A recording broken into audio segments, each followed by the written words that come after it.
We know what you've come for, and now we're going to give it to you. You're listening to the No Such Thing podcast.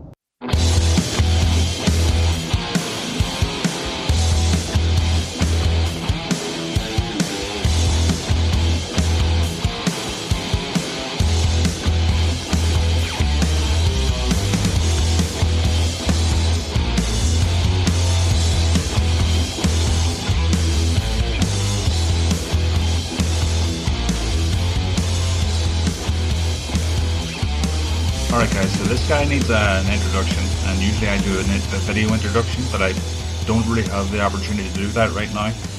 I'm still talking through my crappy USB microphone, not Mark's beautiful microphone that he sent me, because I still haven't figured out how to use that, but it's just an ATR 2100, and I still can't find my voice recorder. I don't know where it went, but I'm going to talk to Bill here in a minute, and you're going to hear a lot of fascinating stuff. He's got some great stories, and you know, he deserves an introduction, as everyone does, and I usually do get one. It's just, you either know them already or I do a video introduction, but this one's going to be audio-only introduction, and welcome Bill to the show. Hello? Hello, Bill. Yeah. How are you? Mel. Good, how are you? Not too bad. Do you think you could turn your volume up a little bit? My mic, you mean? Yeah. Is that better? Yeah, it's a bit better, yeah. I can always adjust it on this end anyway. I don't think I can do any more than that. It's probably the quality of my mic. But I have it, right next to my mouth. I have a headset that's probably as good as it's going to get for me. I'm sorry. No, that's fine. What I can do on this end is just turn it up, turn all the settings up on the Audacity app. So anyway, we have Bill on this show, and thanks for coming on, Bill. You're welcome. Now, can we say where you're from, Bill? Yeah, I'm from St. Louis. That's where I live now, but I was born in Boston, 1960. I'm 60 years old, and that's my brief history and age and location. How is it down in St. Louis? It's been on the news a lot lately. For different reasons, but in terms of the weather, there has been some hotter weather up until a day or two ago for 5, 6, 7 days, either bad storms and a lot of rain and still high humidity and high heat. And then when we didn't have storms, it was over 100 heat index. But I also heard that Northeast had a little bit of heat too. But we did have it for a while, but it's kind of turned back a little bit now. It's upper 90s still, but it's not quite as humid, so it's more comfortable. It's relative. Yeah, today was brutal outside. It was just like walking into someone's mouth. It was so humid up here. And of course, when I do a podcast, I've got to turn the AC off, so I've got to sit in my son's room with the AC off, and we have like a cape house, and he lives upstairs, so it's quite hot up here. But yeah, well, I'm from there, and I lived there until I was 30. In a suburb of Boston. I was born in Boston, lived in a suburb, and people often didn't believe me when I moved that it can get hot up there. It depends on how the weather comes up, and you are in the ocean, so there's a lot of humidity already in the air because of that. So people are surprised to know that it can get warm up there, hot. Yeah, it can, and it can get very cold as well. So, Bill, the reason why I have you on is because I discovered you through a podcast. I don't know how to put it, but I heard you mention some experiences that you had with, how would we put it, alien abduction. Yes. And my ears perked up, and I asked you to tell me more, and that's why you're here. And I will, and I'm here for you for asking, and for the story goes into that I made a comment on having been listening to your podcast, and there was a man that was talking about Sasquatch encounters, that it was really more so entitled that way, but then in the middle of that he went into a childhood memory or somewhere around there, an earlier in life memory, where he remembers there was a UFO physically. He saw it following him on the highway, driving with his family. And he said that sometime after that, he started having dreams where he was seeing symbols and things like that. And he wasn't understanding it, but he was thinking it somehow was associated with what he had seen. And so I made a comment that I'd had similar experiences because I felt for this person. I feel for people that are having experiences that they don't understand, but they know are real, or at least that's what they would say. It's up to people to believe them. But so I commented that, I've had both Sasquatch experiences as well as alien abduction experiences, but I even went into that I was questioned by the Air Force about symbols that I had seen. And to get more into detail on that, when I was 30, roughly, I moved to the St. Louis area. At the time, I was working for a company, Wang Laboratories, that at that time, they were the second largest computer company in the world. And I was in their IT department. I actually had dinner with An Wang, who's the owner of the company, when we had a catered dinner at the Boston Museum of Science, which you're probably familiar with some of those areas there. Yeah. And Wang was up in Lowell, actually, so that's why I used to be up there. I used to work from the southern side of Boston, commute up to Lowell every day at this time. So when I was moving and declared that to Wang, told them where I was going, they said, "Oh, we have this contract with the Defense Department out there, and we need some people, and we can probably get you in touch with some companies that were subcontracting this computer contract with the Defense Department to build an application for them with their computers, that we can maybe get you a job at one of those companies." And that they did. So that really made it a lot easier for me when I moved. I moved right into a job, so I had everything just like continued on. So in that job, I worked over at an Air Force base that was close by. And so just one day I was one of the programmers, a designer, a manager, various roles I performed. And so I had to interact with the military liaison to the project as well as the IT project manager. But one day, the military liaison, who was the chief master sergeant, I was there by myself. He walks up to me. He says, "Hey, would you go for a ride with me?" And I didn't know what he was referring to. We'd never asked anything like that before. And this is like a year or two into the project. And I said, "What?" And he goes, "Would you go for a ride with me?" And I just didn't think it was anything wrong. Probably I figured it was someone with the project. So I said, "Yeah." So, but then we go outside and we jump into a Jeep, and then we take these service roads out to some woods area, which I've never been out to before. So I don't know where we're going. He hasn't said anything to me. So we drive about a quarter mile down this road, this one lane paved road to some woods, and we start to come to a stop around a corner, and I'm not sure why. He goes, "We're here." And I'm looking around, and then to my left, I see, like behind some tall bushes, this really old wooden shack. It literally looked like, for me in Missouri, I've seen these old wooden shacks that are out here in some places, and this looked very similar to that. He goes, and then he gets out of the Jeep and he walks up to that shack. And so I'm just following him because he's just like leading me on. And he goes inside. You must think you're about to get whacked or when something. We go inside, there is a small entry room that I didn't know what was going on. Sounds weird. But as we get into it, it was weird. It is weird. I was suspecting something, but that's what I'm all leading to. So I walk into this room.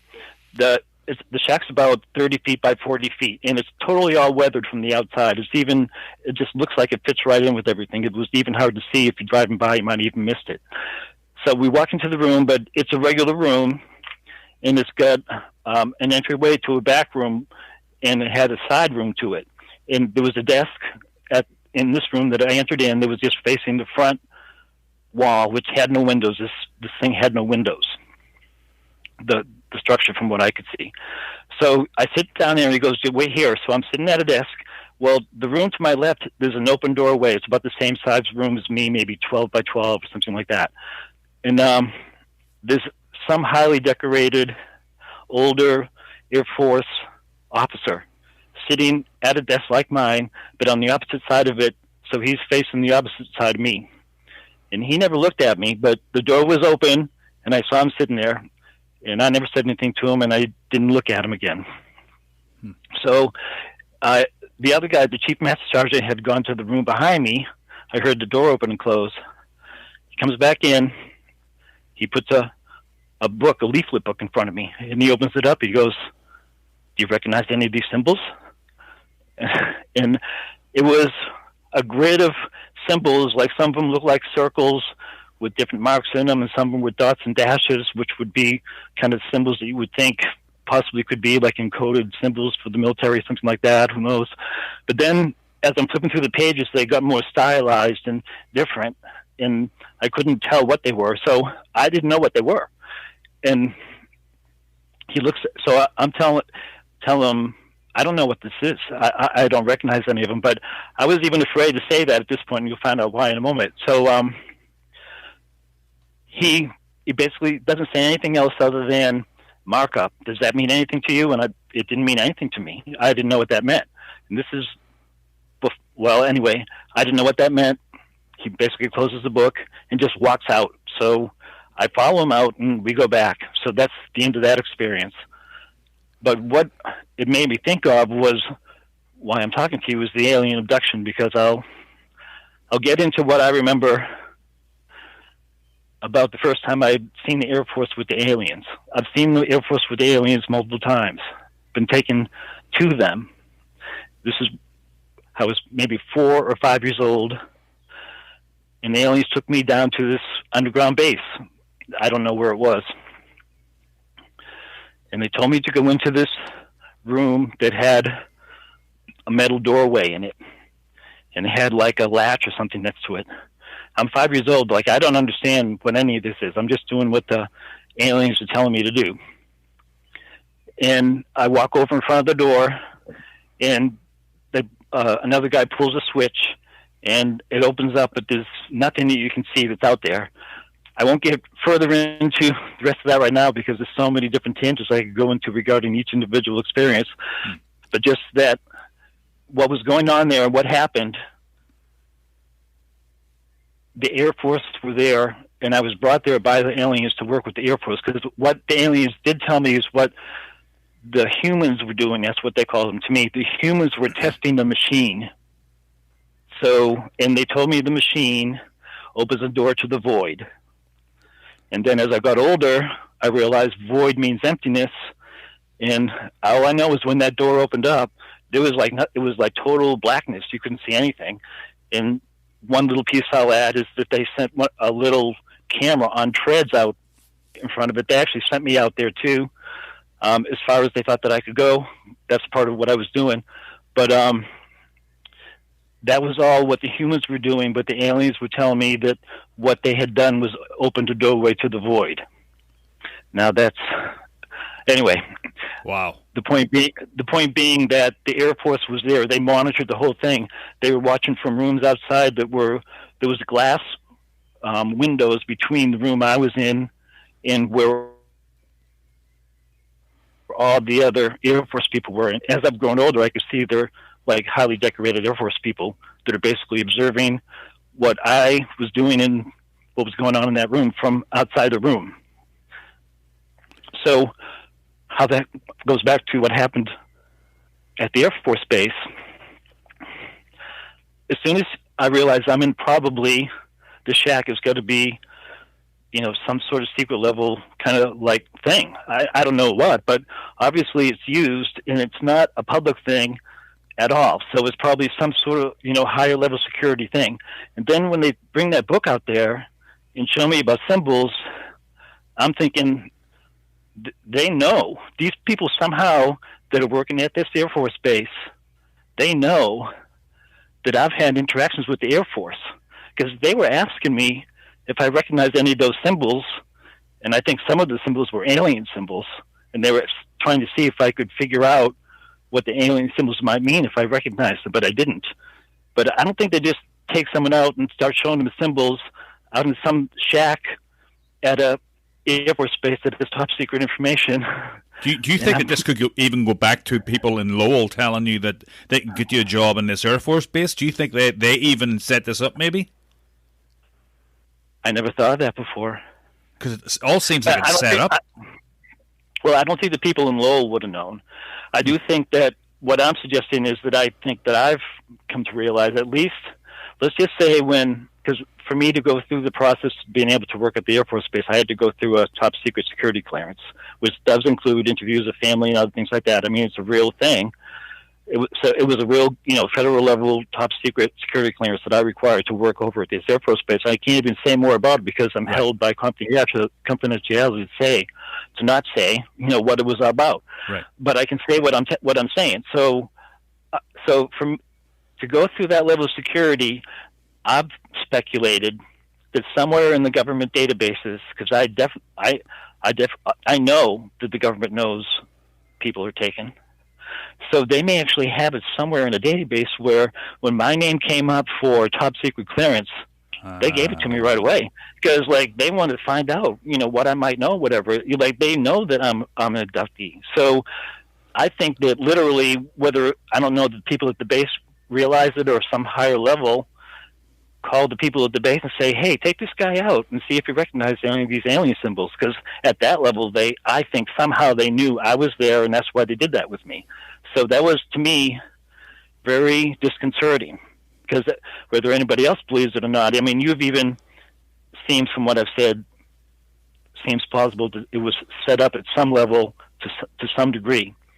That it appears that way to me, and that's disconcerting in my own personal life. Right. There's other things that have happened too, but just the fact that the government knows what they know, and they can even do things, and I even consider it a form of intimidation in a way, because like they might easily figure out that he just figured out that we know that he's an abductee, but that's maybe in a way a form of intimidation. Like, we know about you, we know what's going on with you, because they're all trying to keep it secret. Sounds like a bit of a Bob Lazar scenario almost. Well, I don't know enough about him. I think he, from what I know of his story, claims that he first really became involved in any alien knowledge and experience through working at a secret location in Nevada as a physicist. S4. I don't know if he had like childhood abduction experiences. So with me, I mean, my earliest memories are from the earliest thing I can remember, literally at about 3.5, is an alien abduction. So, and the last thing that I know that's an anomaly that's happened in my life just happened in January when I recorded a light. That when I took photographs of it, it was white, but in the videos, it changes through the colors of the rainbow. And it's taken through the same camera. No one can understand how that can happen. Huh. So after this goes down, after you have that car ride back with the official, what happens after that? I mean, do you just go about life as normal, or do you quit the next day? No, that's really, part of my story, so to speak, is that I definitely have a dual story, a dual life. And I would actually say my real life is a paranormal life, not a normal life. Because, I mean, just informally that there's a lot of paranormal experiences. And I do think that actually they've come from, I would call it the opening of me to that by the aliens from very early in my childhood, that has opened me up. And I've had a lot of, what people consider to be paranormal experiences in various different ways, including like seeing a fairy, the fabled fairy. I mean, just the fabled black dogs with the red glowing eyes. Oh, I heard about them so many times. Yeah. So I don't know, like people, the few people that I even can talk to about, they don't know. They don't usually hear of people that have the wide variety, but I know that they're out there because I have heard of them. But I attribute to what the aliens opened up with me, I would call it, and really just regards the ability of humans to perceive things through their spirit, I would call it, that what we consider like mental telepathy kinds of activities. Right. That's what they were having me focus on, and that's how they were teaching me to learn and perceive. And so I think because they opened me up when I was younger, and so that was all normal to me up until 4 or 5 years old, but then I realize now as I've grown older that as I became more educated into society, where all that's not considered to be real or hypothetical at best, that I was not considering it as much because I have to live in the real world too. I can't be thinking one way in my mind, and the real world is kind of thinking, if you call it that, in another way. So I have to live here. So there is a duality with what's happening with me in my life, even up to this day. Huh. What you described to me is like, it's almost like Stranger Things must have got it from that kind of scenario. You know what I mean? It almost sounds exactly the same kind of thing, the void and all that. Now, when you were walking through this void, was there a floor? I mean, was there sensations and stuff? Or Yeah, there was a floor, and well, the floor. Let's say there's a doorway between two rooms. In our world, and there's a light on in one room, but not a light on in the other room. But some of the light from the light room extends into the dark room, but only a certain distance. And that's what, to go back to that, what I was sitting in front of the door. I knew I was going to have to go out to the void. I didn't know what that meant.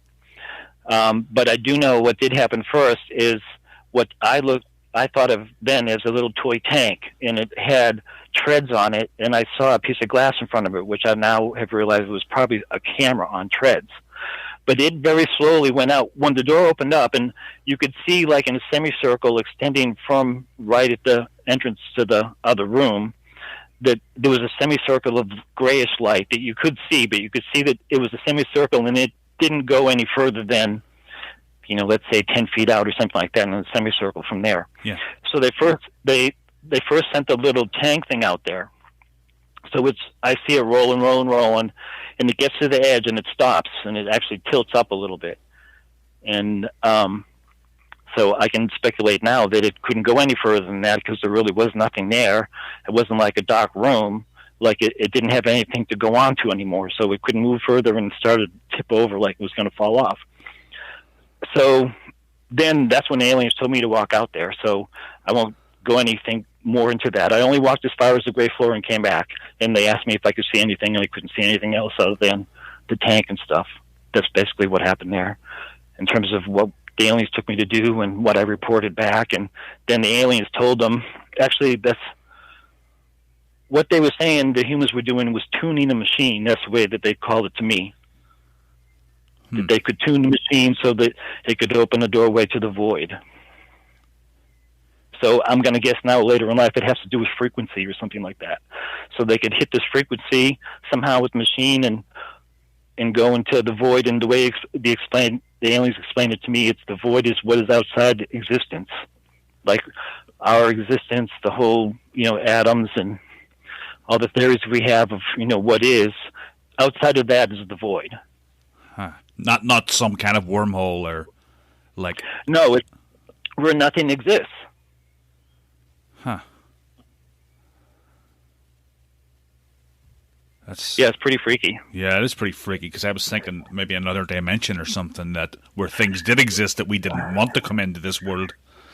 No, the way it was described to me is as if, let's say you had a box, and there's a sphere inside the box, but the box really doesn't have a container. It's a never-ending box, but the sphere is inside the box. So the void is all the box, and the never, the expanding nothingness, and in existence is like the ball inside the box.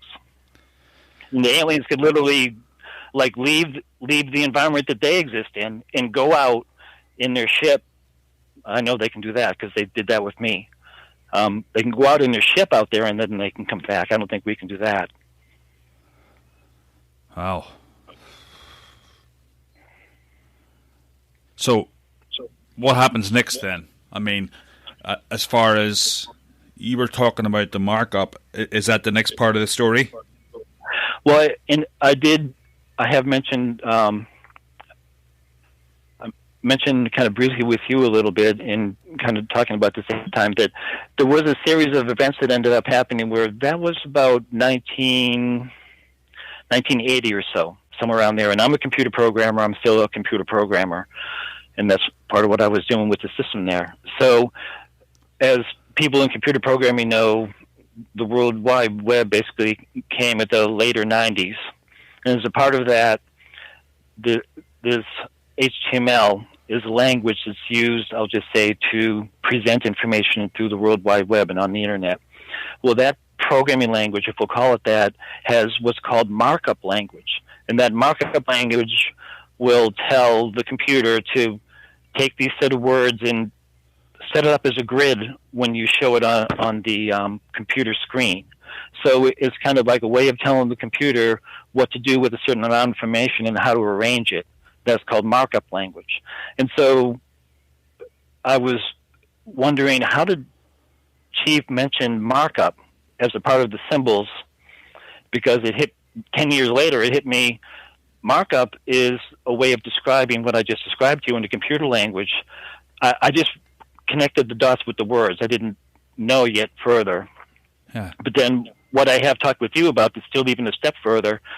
In 2005, which, well, we'll just say in 2005, Linda Moulton Howe reported and showed some pictures of some alien craft where within a few weeks, someone calling himself Isaac sent some emails saying that he actually worked for the government in classified projects for private companies.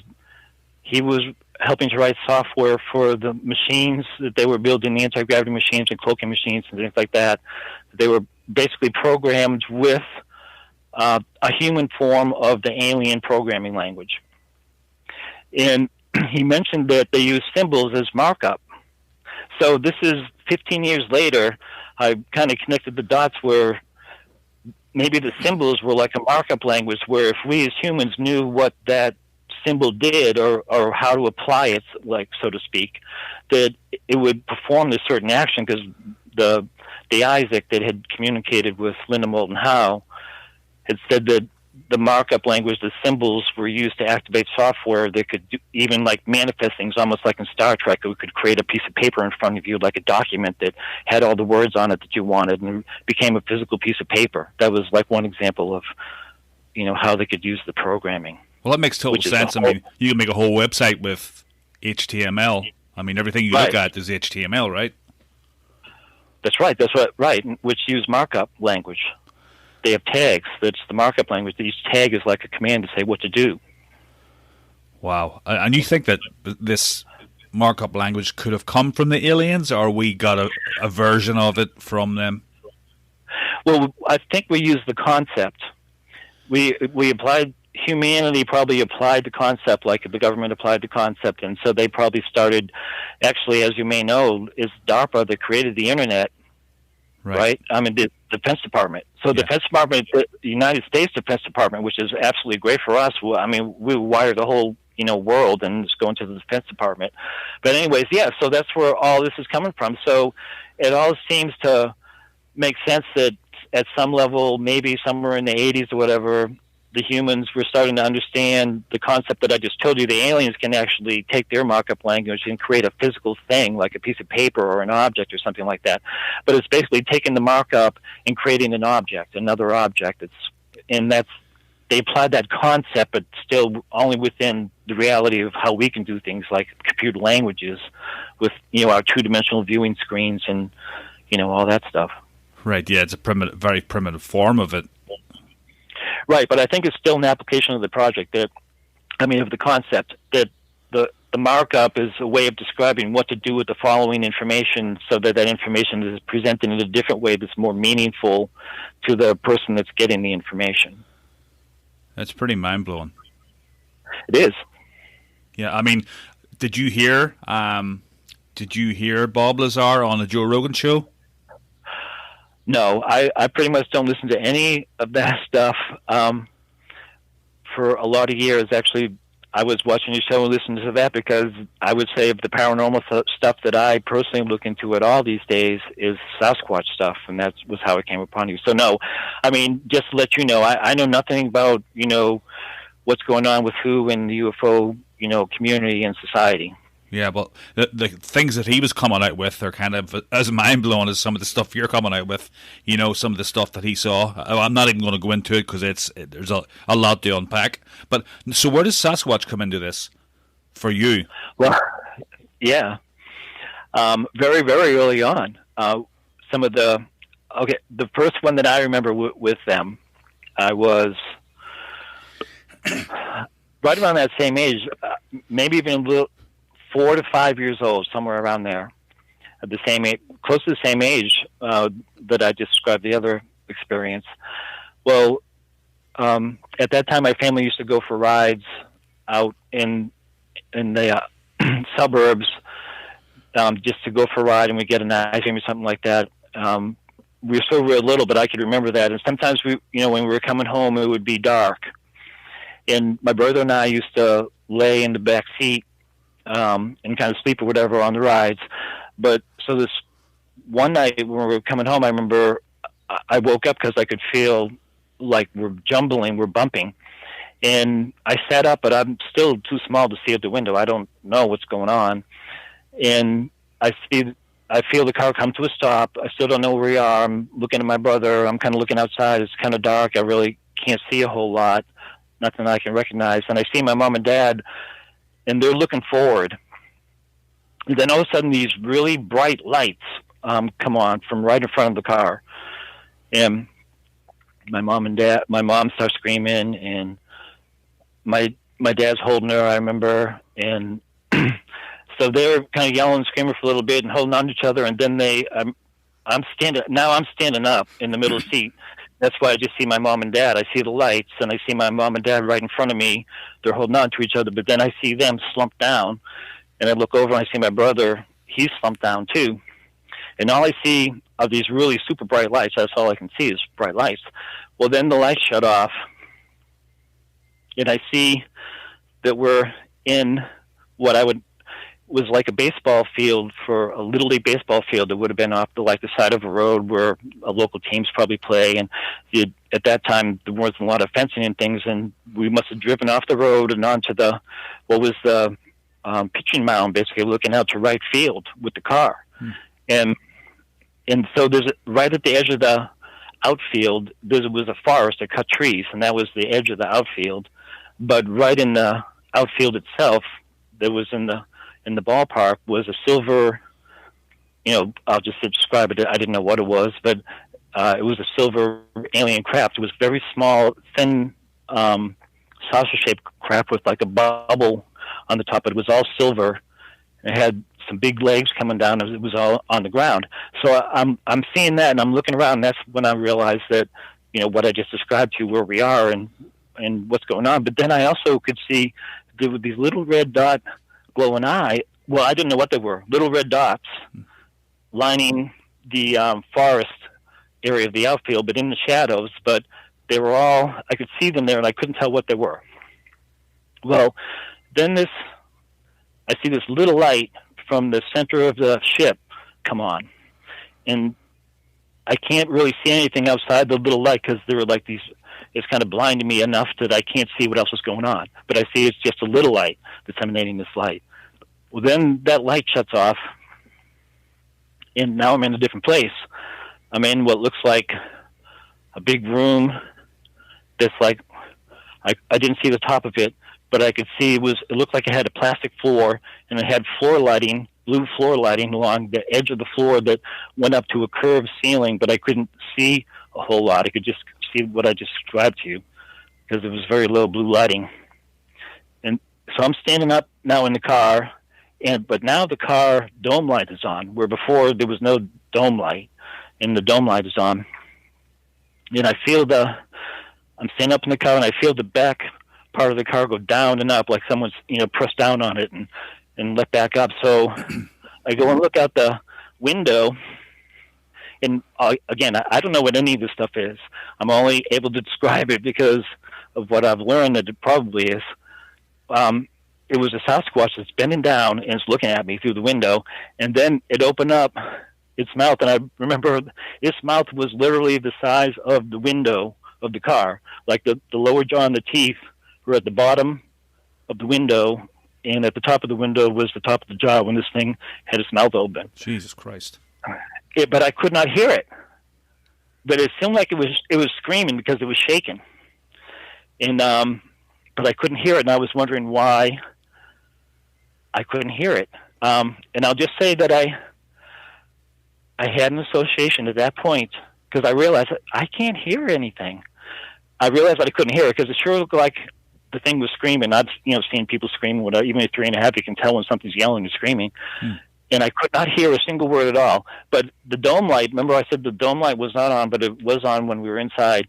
And I'll just say for now, was in my mind, is I felt like the light was saying that it was protecting me, or whatever was saying that it was protecting me was coming from where the light was. That's maybe the better way for me to describe it. So actually then they beamed us back after that. They didn't abduct anybody. And seemed like they were upset. And then we went home after that.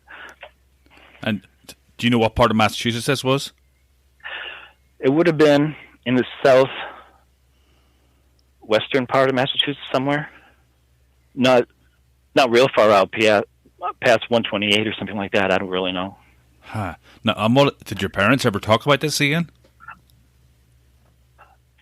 That's part of why no, because they don't remember, and I can believe they don't remember, and it's part of why I'm careful about even wanting to say anything, because as you just do, and people are gonna, hear what I'm saying, and I understand, if other people are involved, people will often ask, well, what did the other people think? And that's a whole story in and of itself. But there have definitely been times that people have seen or experienced something that I have too, but I would say most of the time not. Well, I think it's because I'm targeted, actually. I mean, yeah. I've been targeted all my life. So I think that they're dispensing with the other people. And as we all know enough to know that the aliens seem to definitely have control over our minds, and they can appear to, it seems like they're very effective at having us not remember things they don't want us to remember. Normally that's the case anyway. So I think a lot of people literally don't remember. They don't remember what's happened to them. So it's not like their fault, or people should hear enough, know enough about the alien abduction syndrome that's definitely an aspect of what's going on. And that's a very real reality. And I know it's a natural question to ask, what of the other people, but I'm just trying to explain in the short of it. I would say most of the time other people are not, especially if someone seems to be targeted, where I do, for whatever the reasons are, there's a lifelong interest that they have with me. Yeah, like Barry and Barley Hill had to be hypnotized to remember, didn't they? I don't remember if they did. I thought that they had there was some anxiety and things, and I thought they were having bad dreams, and that was a part of why that they went to talk to psychiatrists or something, and then I think that's how it happened. I don't know for sure. Yeah, I think you're right. I think it may have been something along those lines. But they lost like 3 hours or something like that when they were driving along the road. Yeah, they lost time. Yeah. Yeah, that's a common thing with people. Wow, that sounds terrifying, actually. Well, yes, and actually I almost don't know how, and I think that's a normal response. I think I thought about it over time, and I think that I've just been maybe two things. One is about my own nature, and then two, more addressing what you're saying. I'm in shock. I don't know what to do. It's like, what? I can't move. What should I say? What am I supposed to do? I don't even know. So, but a part of my own nature is part of why I'm good at what I do, is I seem to be a good observer, and I notice things, and wherever that it is. And so I think in my state of shock, my only response was observe. That's the only explanation that I have, because I know for sure in many experiences I have felt fright before, but somehow I can still observe. And I think that's an aspect of my personal nature. Now, have you ever got a situation where you're just out in the woods and you've had sightings of Sasquatch, or is it always, alien related? No. I haven't had a sighting of Sasquatch, but yes, I have been camping before, more than once, 2 years in a row, actually, at the same campsite in a place here in Missouri, that's next to the Huza National Forest, I think that it is. But the first time I was camping, definitely heard with the other person I was with, that actually woke me up. What I would have then described as ungodly screams, and I've never heard a scream like it, other than the purported Sasquatch screams that I've heard in recordings. But this was in real life, and to hear it in real life, that was one of the times when literally hair was going up on all over my body, because there was, when you heard that sound, you knew that there was, what is that thing? That is not something that you've ever heard before. No doubt. It's not, there's no doubt about it. And then not only that, then another one starts from the other side. So they're screaming at each other. So I just, at this point, I do know enough about Sasquatch, so I just figured that's what it is. So went back to bed. They didn't really, scream very long. But then this was even more so disconcerting. That the other person I was with had gone to sleep. I was still awake. It was probably like, could have been at least half hour, 45 minutes after that, because those voices, whatever they were not like real close by. They were off in some distance. But anyways, I'm starting to fall asleep, but then I hear, it sounds like a group of owls, and I can hear this hoo, hoo, hoo, hoo, but it sounds like there's a group of them, and they're in the distance, and I can even tell kind of where they are. They're coming along the ridge, because I'm actually camped at a bend in the river.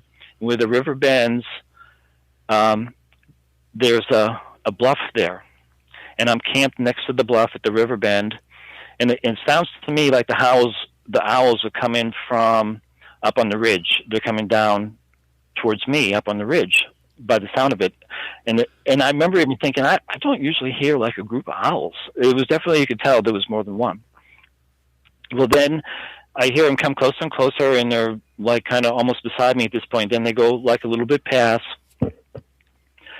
and then they start going, and I can't do this justice, but they go hoo hoo hoo hoo, like an ape kind of like.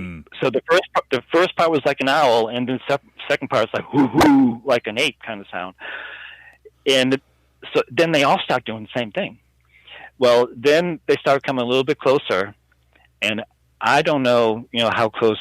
It's hard for me to judge distances out in an area like that. I'm not in the woods that often, but it had to have been fairly close, like 20 or 30 yards. I don't know, because literally they kind of semicircled around the campsite from some distance out in the whole group of them, but they're all going hoo, hoo, hoo, hoo, every single one of them. So it sounded like it was a group of gorillas out there. Like there's like a silverback apes now. Somehow owls turned into silverback apes. I don't know. But so, I mean, again, my only explanation for that, as the hair is raising up all over my body again, and I have no doubt that Sasquatch is out there. I mean, this is not normal, and they're even coming closer, and I'm getting scared. But I had, just before I went camping, a voice had come into my head. I'll just say that. It said, something paranormal is going to happen to you, but when it does, don't freak out. And that was literally, something paranormal is going to happen to you, but when it does, don't freak out. And I didn't know what that meant at all. But I remembered it then when these silverbacks are 30 yards away from me in the semicircle, seemingly approaching my tent, that I remembered, I remember that. So I literally calmed down, and I guess I went back to sleep, because that's the last I remembered that I had what I would call a premonition the day before I went camping. It was very clear that came into my mind what I just told you. And that's literally the only way I got to sleep in that particular instance. Man, I've heard some of those screams before. Other people have recorded them, and it sounds like, and you've probably heard them on my podcast, and it sounds like whatever's making those screams has a hell of a lung capacity and could probably tear you in half. I can see why people want to go and, experience something like that, because it really, a recording is a recording. And even as we know, whether it's a picture, even as sound, it doesn't have the fullness in a recording that it does in real life. But to hear the fullness of that, I mean, you could tell that this was a big thing. It was a big thing, not just a thing that could scream loudly. It was big. You could almost feel the scream, even though it was some distance away. And, over time, for sure, I've heard many, many people that have had experiences say that you can almost feel their sounds. It has that kind of volume when you're experiencing it yourself. Yeah. Yeah, it goes right through you. So, that's where your Sasquatch. Do you think that they're both connected? I mean, you've seen Sasquatch, you've experienced Sasquatch in its natural habitat, and then you've experienced it along with aliens. What's your view on that whole connection? I love that question, because I've actually thought of that before, and I think I have an answer. So I'll give a kind of shorter version of that. As I mentioned the one experience with Sasquatch. There were others that Sasquatch came with the aliens when they abducted me, but that stopped happening somewhere in my early childhood. By the time I was 7 or 8, they weren't taking Sasquatch with them anymore. I didn't know why, but I didn't care. But somehow, and I don't know why, but it started coming into my mind at 20 that all I knew was when I was a kid, I kind of felt sorry for them. That was part of the reason why they didn't bother me, because I felt sorry for them. That's the way I'll describe it then. When I got into my 20s, I started thinking, they're abducted. They're not from they're abducted by the aliens too. And the aliens use them to intimidate. They were using them to intimidate me as a part of the abduction experience. And who knows what they may do with Sasquatch themselves. But anyways, this is my personal theory, that they are abducted. They're not from the aliens, as a lot of people theorize, and I'm not poo-pooing any of that. I'm a thinker, and I would talk about that. I'm just expressing my opinion at this point only, but it is based on some amount of thought about it, that they are abducted too. And so anyways, this continues on with the story. So I came in my 20s to conclude within my own mind that they're abducted creatures, I think. From where? I didn't know where. I didn't speculate, because I do think the aliens abduct things from other places, not just here. Right. So I didn't even go that far as to speculate. To answer the question, I thought they could have come from another planet. I didn't know. I didn't attempt to even go there in my own mind. I just had the impression that they were abducted too, like I was being abducted by them.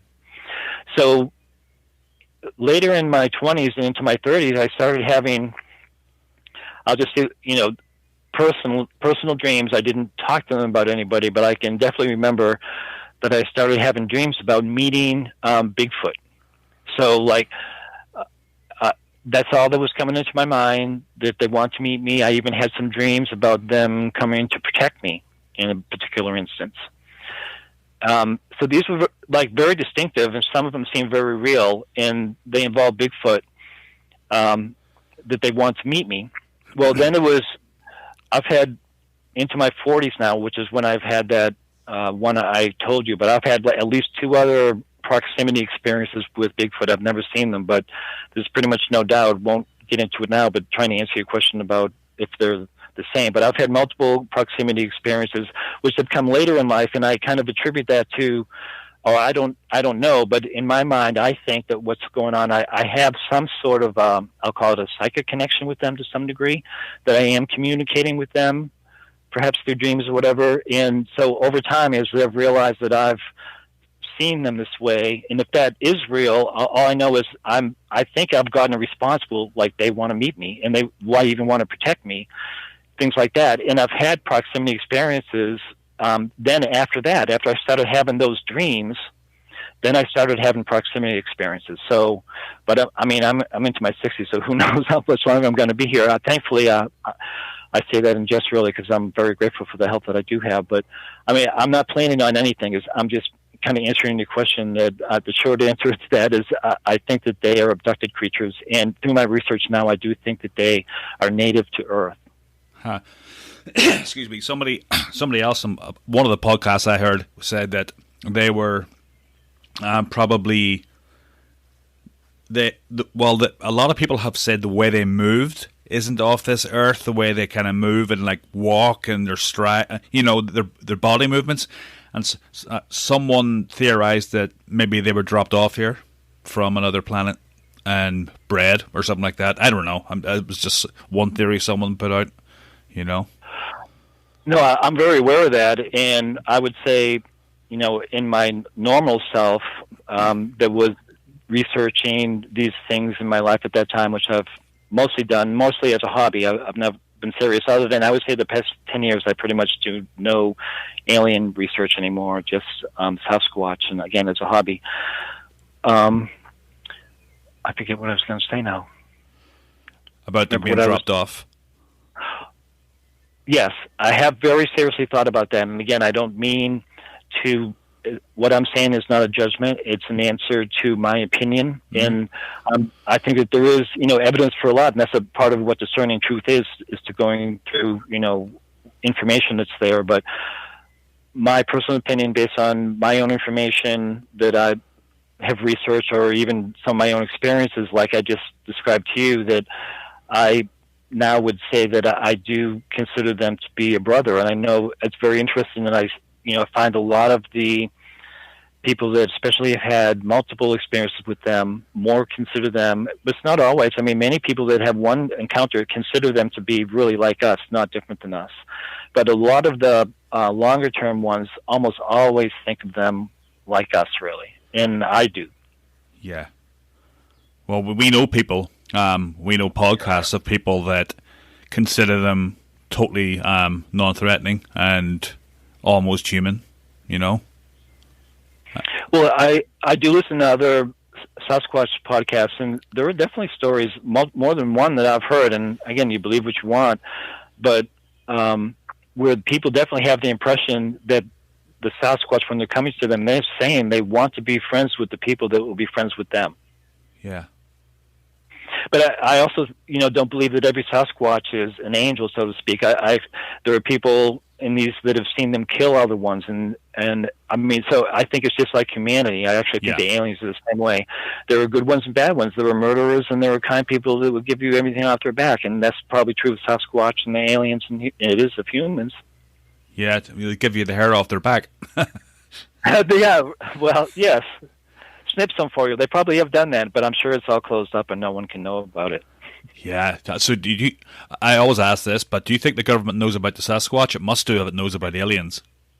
Yes, actually, I have theorized because in some of the little research I've done, and when I've done research, it's more so been local research. So when I lived in Massachusetts and here in Missouri, that there are areas that have, higher reports of other, of Sasquatch sightings.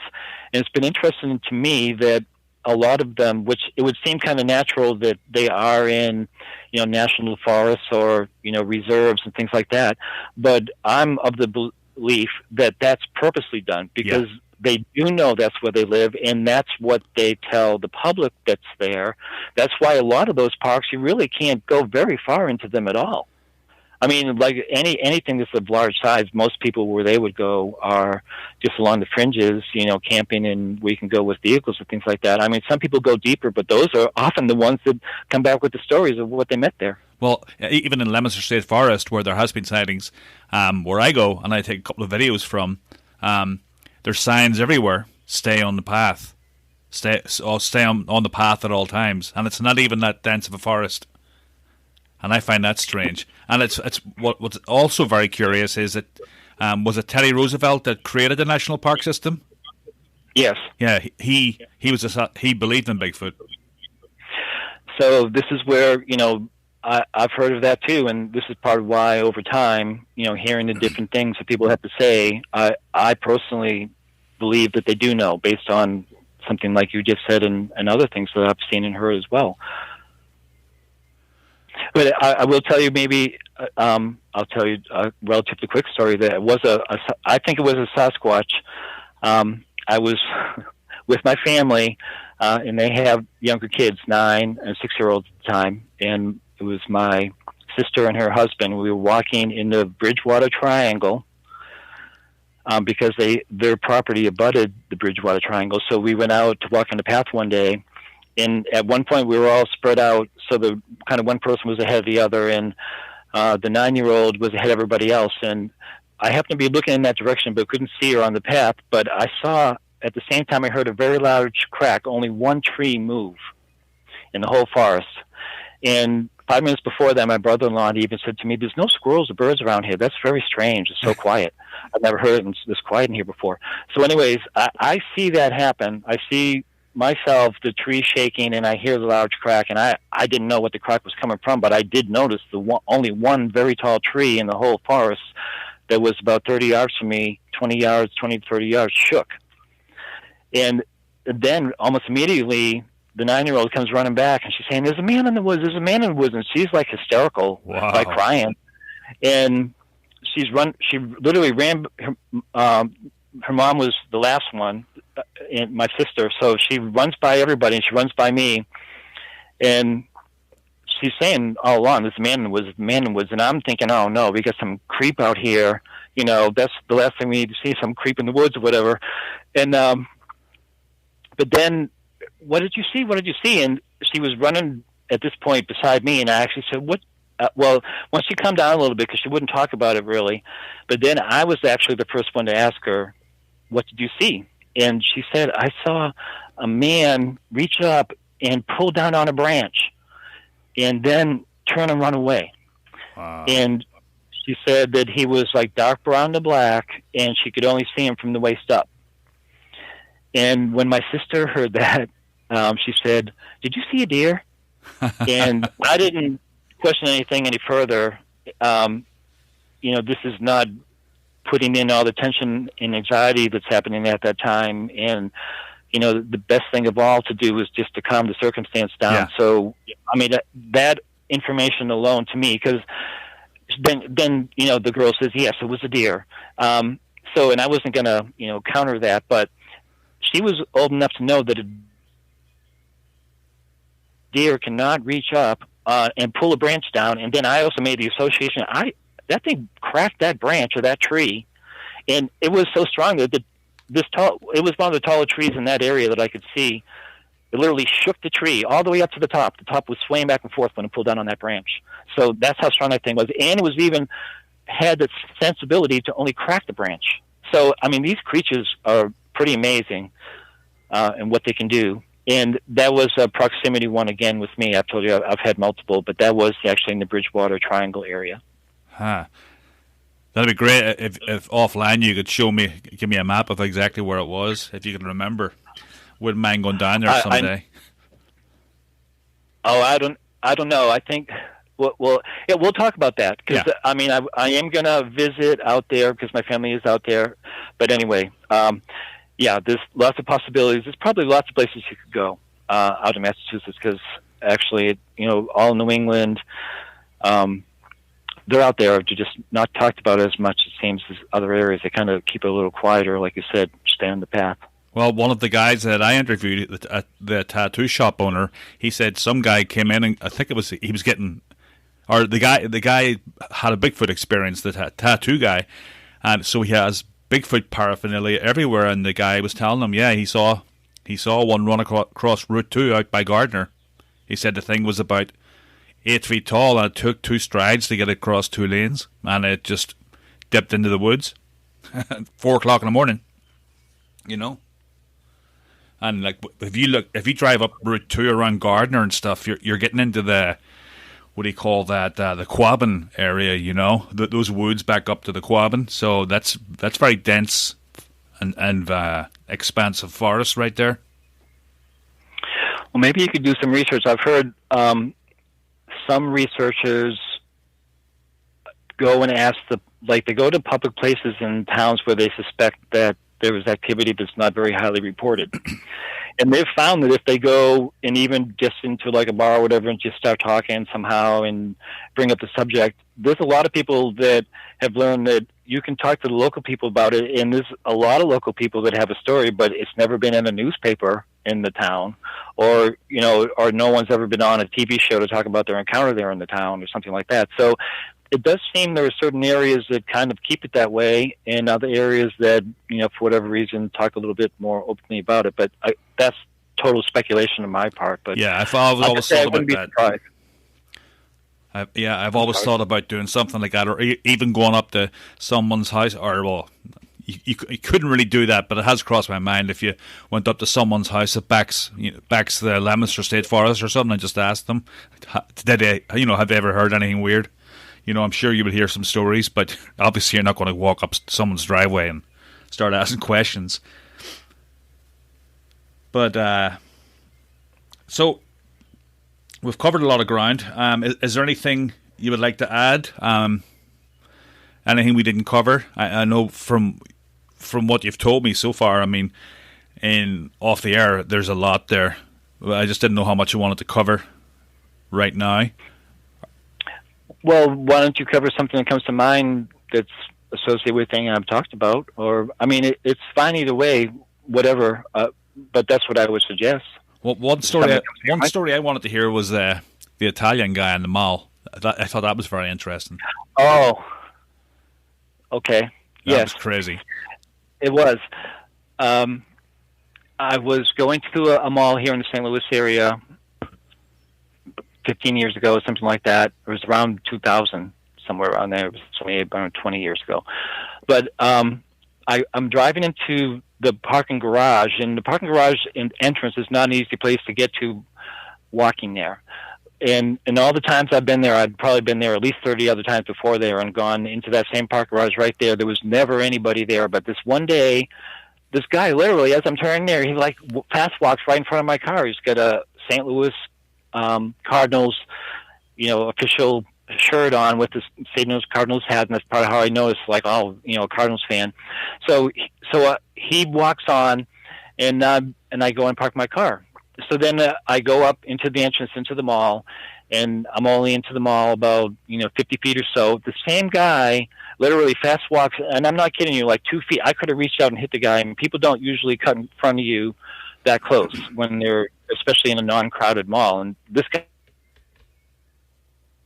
just like walks right in front of me, and I noticed him because he's got the St. Louis garb on.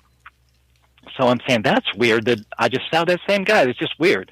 And so I keep on walking on, but where I'm going, but then I see like he's pacing me to my right side, and I'm looking over a few times. He's looking over at me, and then I look over at him, and I think, yeah, he was the first one to say something. He goes, "Oh, it's a nice day, isn't it?" And I said, "Yeah, it is a nice day." And long story short, we got to talking, and he started asking me some personal questions. And then he actually declared that he was an alien from another planet, and he could move through space like sheets and waters with a wave of his hand. Actually, he did say that too. And he's walking by me and talking about how far away, I don't remember all the details about how far away the planet was and things like that, and that he wasn't born here or anything. And I don't know, why this is even happening or how the guy even starts talking to me really about claiming to be an alien. Actually, I do remember, because this guy kept on following me and kept on asking me questions, and I didn't want him to follow me anymore. And this is one of the few times I ever used my paranormal life in my real life. And so he asked me a question that he'd asked me 3 or 4 times in a row, and I'm trying to walk away from the guy.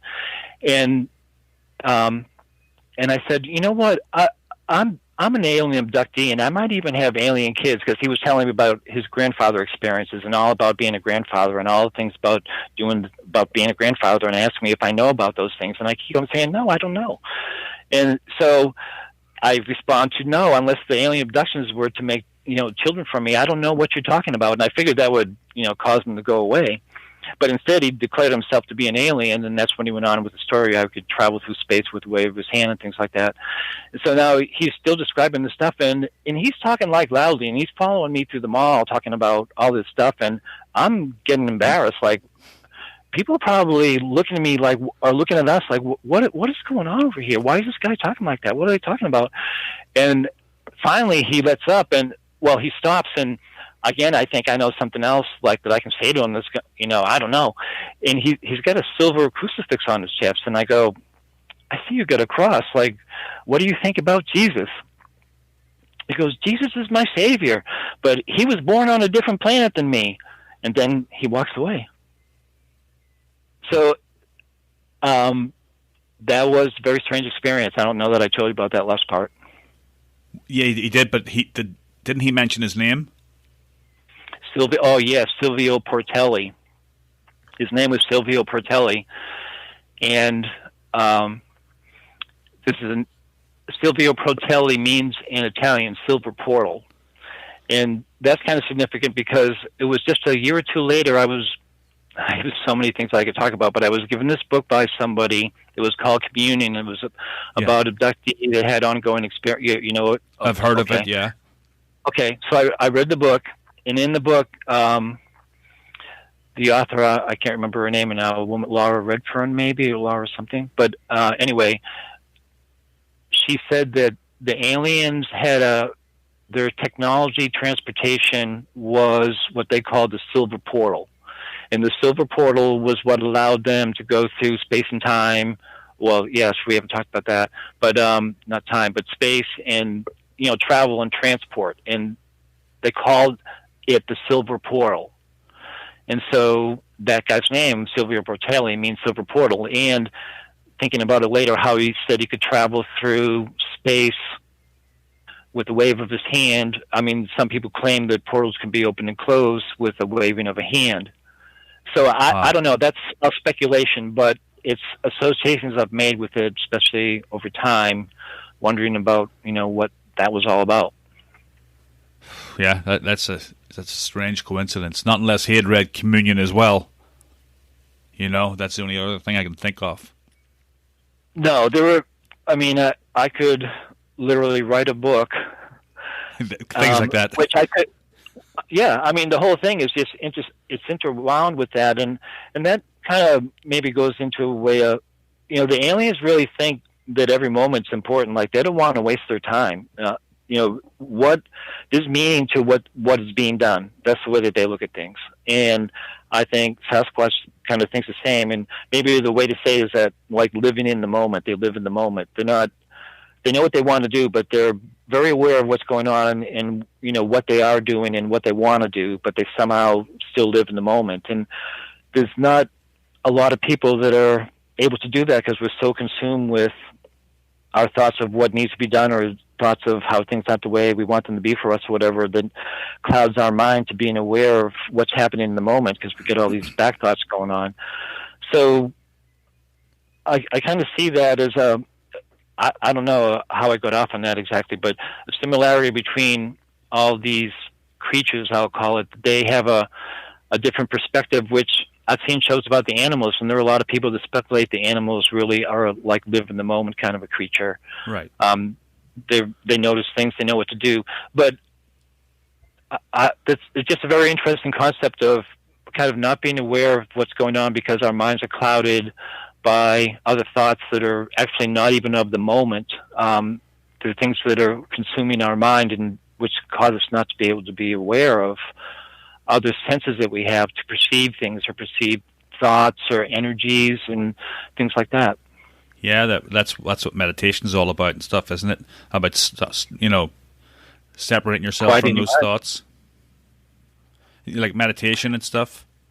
Yes, I completely agree that it's quieting your mind, and I would say that I do, not in a formal way, but I do that as a part of my own practice, especially when I find myself, not all the time, but when I do apply it is when I'm getting all overdone on something, and will really try to bring myself all the way back to a clarity of mind, I'll call it, where I can put those other things somehow out of my mind and now just be aware of the moment. It's a discipline. Yeah, well, for sure. Well, if I'm actually going to have to go because my wife just came home and there's a lot of movement downstairs and someone's going to come up here knocking any second and interrupt the whole show because they don't know I'm doing a podcast. But hey, Bill, if you're ever up in this area, give me a holler. I will. And I'll let you know. I know that you've tons of more stuff to tell me, but I know you can't cover it all. And maybe have you on again sometime. And that was fascinating. There was a lot of fascinating information. That was one of the better ones. Well, I appreciate that, and I will definitely consider that. And I speak to you as someone that is curious about this, but also speak to whoever is out there listening, those that are going through things that they don't understand. And I'm not saying that I do, but as a brother and sister to people like them. So yes, I will consider all of the above. Yeah, but keep a watch out in the message board underneath this. It's going to be buzzing, hopefully. People with questions for you. Well, you can let me know. We'll be in contact. Okay, Bill. Well, thanks very much for coming on the show. You're very welcome. Enjoyed it.